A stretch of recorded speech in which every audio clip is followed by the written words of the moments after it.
वाट कशी काय चुकलास तू? हे काय घेऊन आलायस? हे तारिणीने तुमच्यासाठी चिवडं बनवलंय, आवडेल तुम्हाला. बघू.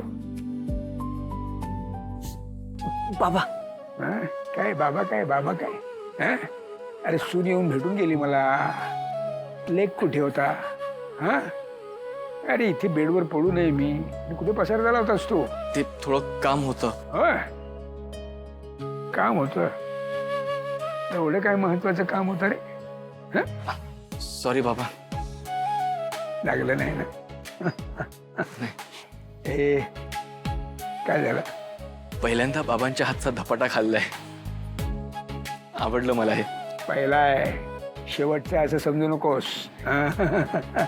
काय असतं अरे, औषधांपेक्षाही अशा वेळी जवळच्या माणसांची जास्त गरज असते. बरं वाटलं तुला बघून? मला पण बरं वाटलं. वाटलं ना? मग आता काय मी तुला सोडत नसतो. काय अरे, एक वेळ गोळ्यांची चुकामुक झाली तरी चालेल, पण तुझ्यासोबतची चुकामुक नाही झेपत आता.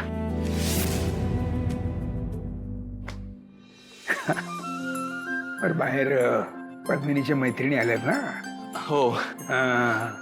चालले त्यांचं चालू दे. काय ते, आपण इथे छान निवांत गप्पा मारू, बापले एक.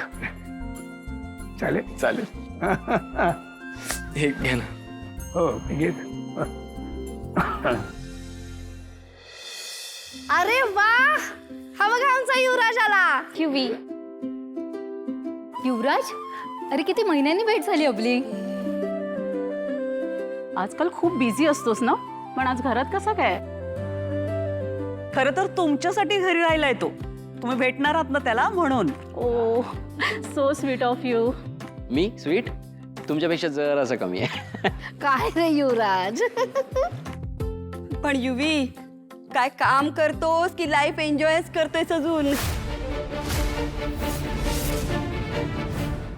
अगं, माझ्या युवराजने जेवढं लाईफ एन्जॉय करायचं होतं ना, तेवढं करून झालंय. आता ना त्याने MNN जॉईन केलंय. येस. म्हणजे CEO वगैरे आहे की काय? नाही नाही, तो आता इंटर्न आहे फक्त. निश. MNN तुमचं आहे ना, मग युवराज तिथे इंटर्न म्हणून? अगं काय आहे ना, ते त्याचं त्यानेच ठरवलंय. त्याचं असं म्हणणं आहे की आधी आपण बेस पक्का केला पाहिजे, सगळं शिकून घ्यायला पाहिजे. कारण कसं, एकदम मोठी झेप घेतली आणि लगेच यश मिळालं तर ते अदरवाईज टिकत नाही.